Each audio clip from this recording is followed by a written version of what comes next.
مغربی ایشیا میں ایک بار پھر کشیدگی میں اضافہ ہو گیا۔ معاہدے اور مذاکرات کی باز گشت کے دوران امریکہ کی جانب سے ہفتے کے روز ایران کے خلاف کیے گئے حملے پر ایران کی IRGC نے دعویٰ کیا ہے کہ اس نے امریکہ کے 8 فوجی ٹھکانوں پر بڑا میزائل اور ڈرون حملہ کیا ہے۔ ایران کا کہنا ہے کہ یہ حملہ امریکہ کی طرف سے کی گئی جارحانہ کارروائی کا جواب ہے اور اسے انہوں نے فیصلہ کن جواب کہا ہے۔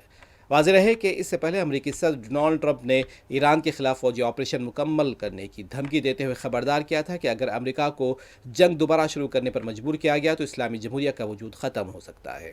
امریکہ نے ہفتے کے روز مسلسل دوسرے دن ایران کے خلاف فوجی کارروائی شروع کی ہے۔ یہ حملہ آبنۂ ہرمز کے قریب ایک آئل ٹینکر پر ڈرون حملے کے بعد کیا گیا اور اس سے 2 ہفتے قبل طے پانے والے امن معاہدے کے باوجود دونوں ممالک کے درمیان کشیدگی بڑھ گئی۔